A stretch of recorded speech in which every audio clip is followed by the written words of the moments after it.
السلام عليكم. دي محاضرة 4 في ريفت 2023. المحاضرة اللي فاتت اتكلمنا عن الفاونديشن وازاي ان احنا نعمل الفاونديشن سواء كانت بي سي او ار سي، وشفناها في ال 3 دي، وشفنا كل فاونديشن منهم بالابعاد بتاعتها، وازاي ان احنا نرسمها سواء كانت سلاب او وول او حتى كانت ايزوليتد زي دي كده. عايزين النهاردة نبدأ نتكلم عن القلم وإزاي إن احنا نبدأ نطبقها أو ننفذها على برنامج الريفت. فأول حاجة هروح لموديفاي عشان أعرف أبعاد الأعمدة اللي عندي.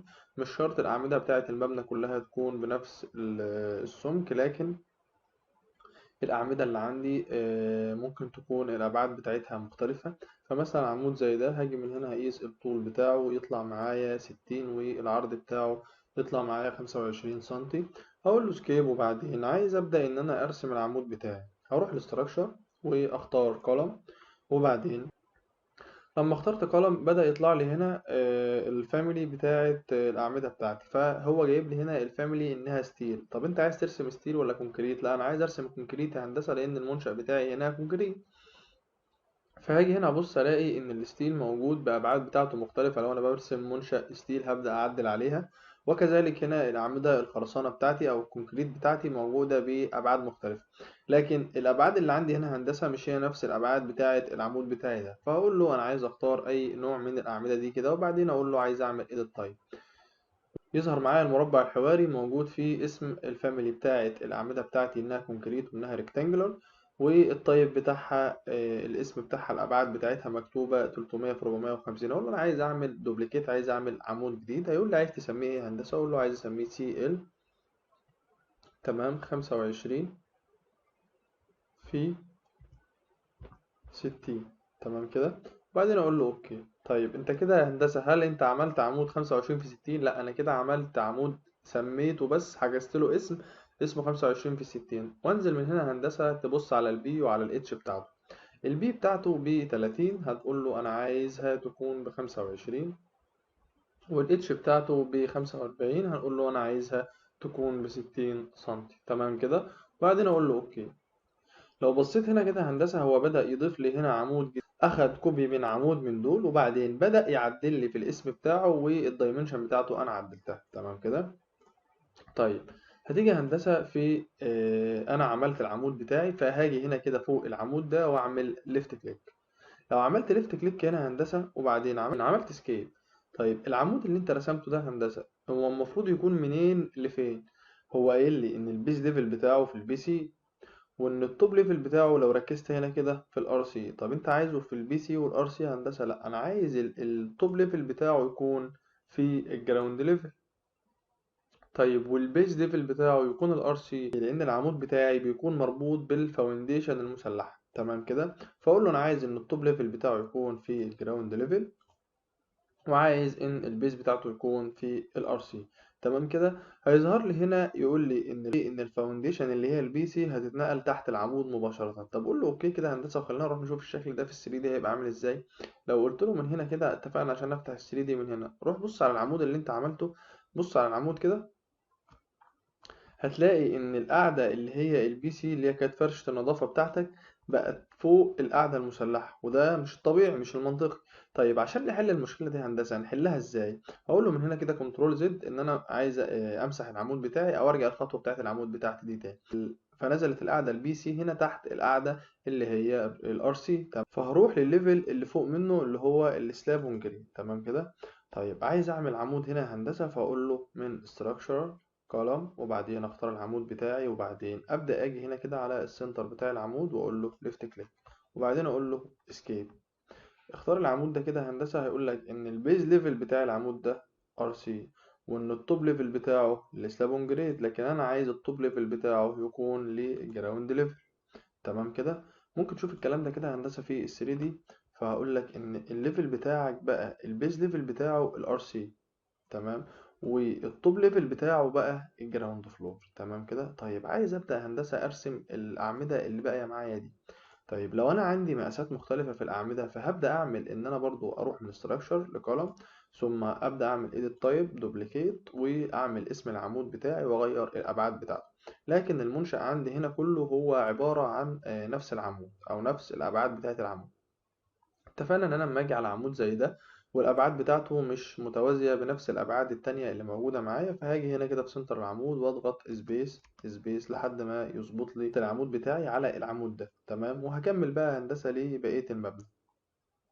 طيب هندسة، لو أنا العمود ده كده بالنسبة لي جاي مش مظبوط، أو أنا مش عارف أحطه في السنتر بتاع العمود مثلا، فهقول له مثلا يا هندسة لو أنت عملت العمود بتاعك هنا كده وبعدين قلت له اسكيب، اختار العمود بتاعك يا هندسة، وبعدين من أمر ألاين من هنا زي ما اتفقنا المرة اللي فاتت أختار له الريفرنس بتاعه وبعدين أختار العمود، أختار له الريفرنس بتاعه تمام وبعدين أختار العمود، ومن هنا برضو أختار له الريفرنس بتاعه وبعدين أختار العمود. كده هو عمل لي العمود ده فوق العمود التاني. تمام كده، ثم من structural برضو كولوم، وأبدأ إن أنا أحط الأعمدة بتاعتي في السنتر لاين اللي موجود بتاع العمود. تمام كده، وهمشي على الأعمدة بتاعتي واحدة واحدة لحد ما أخلص كل الأعمدة اللي عندي، وهكذا هنا. هنا برضو العمود بتاعي مش مظبوط، فهقول له أنا عايز أحطه هنا كده، وبعدين من أمر align ثم أختار له الريفرنس وبعدين أختار العمود بتاعي وأرجع أدخل في الأمر تاني. لو لاحظت يا هندسة إن العمود ده هو لسه التهشير بتاعه باين، لكن هنا التهشير بتاعه اختفى، معنى ذلك إن أنا حطيت في المكان ده عمود. تمام كده. طيب هبدأ أمشي على الأعمدة بتاعتي كده واحدة واحدة لحد ما أخلص المنشأ بتاعي من الأعمدة اللي أنا محتاجها كلها. تمام، ونفس الكلام هنا، ونفس الكلام هنا.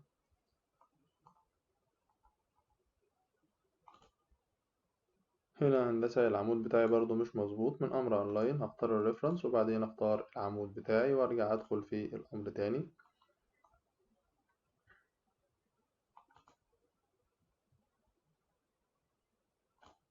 وهكذا لحد ما أخلص الأعمدة بتاعة المبنى بتاعي كله. طيب احنا هندسة اتفقنا إن العمود ده الأبعاد بتاعته هي عبارة عن أبعاد ثابتة للمبنى بتاعي كله. طيب هندسة، وأنا لو عندي عمود دائري يترسم إزاي؟ هقول لك يا هندسة، فاكر لما قلنا ازاي نعمل لود لعمود او لود لفاميلي عموما؟ فمن قائمة insert وبعدين هتقول له لود فاميلي يا هندسة وبعدين structural column، ادام انا شغال structure، او لو شغال architecture هقول له architectural column. تمام كده، ثم هروح يا هندسة على العمود الدائري بتاعي وبعدين أبدأ أحمل العمود بتاعي، ولما أحمله هبدأ إن أنا أعدل في الأبعاد بتاعته وأشوف إن القطر اللي أنا عايز أشتغل بيه كام، العمود الدائري بتاعي القطر اللي انا عايز اشتغل، وبعد ما احدد له القطر هبدأ ان انا اشتغل بيه عادي زي ما انا شغال بالعمود الريكتانجلر ده. تمام كده.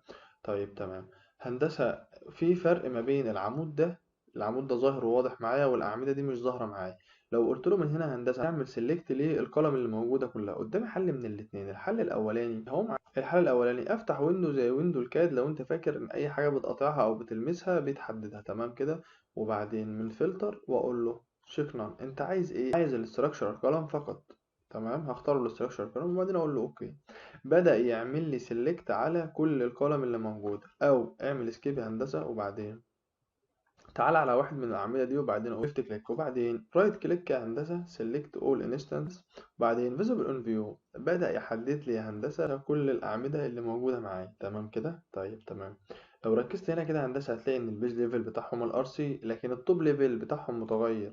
طيب انا عايز التوب ليفل بتاعهم كل ليفل بتاعهم يكون ايه؟ يكون الجراوند ليفل، فاقول له انا عايز التوب ليفل بتاعهم في الجراوند ليفل. طيب روح لل 3 دي كده يا هندسه، لو بصيت كده اعمل اسكيب، لو ركزت كده هتبص تلاقي ان الاعمده بتاعتي كلها بقت كلها في نفس المنسوب. طيب عشان تتاكد اكتر اقول له هندسه انا عايز اروح لواحد من الاتجاهات اللي هي النورث مثلا، بص على الاعمده بتاعتي كلها كده هتلاقي ان البيز ليفل بتاعها هو الار سي والتوب ليفل بتاعها هو الجراوند ليفل. طيب هندسة، هو انا الشكل بتاع الليفلات والجريدات مش متكامل مع بعضه، يعني الليفلات مش واصلة هنا للآخر. هقول لك هندسة تعالى على أول ليفل كده أقول له سيلكت، ومن الدايرة دي كده ليفت كليك عليها واعمل دراج، خليك ضاغط على الليفت كليك وبعدين اعمل دراج كده وتحرك لبره.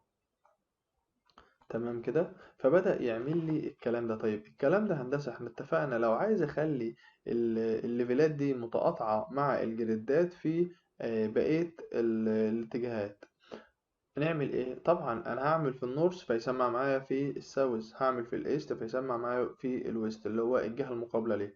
تمام كده. طيب هقول له من هنا هندسة، هعمل سيلكت لدول كده هندسة، وبعدين هقول له بروباجيت اكستند. انت عايز تعمل فين؟ هقول له عايز اعمل في الساوث، فاقول له اوكي. تمام كده. لو رحت للساوث من هنا هندسة، هتبص تلاقيهم هنا ايه؟ متقاطعين. تمام كده. طيب عايز اروح للايست والويست، لو انا هستخدمهم هعمل نفس القصة. تمام كده. طيب المهم الأعمدة بتاعتي دلوقتي بقت من البيز ليفل بتاعها اللي هو الار سي، والتوب ليفل بتاعها هو الجراوند ليفل. تمام كده. طيب تمام.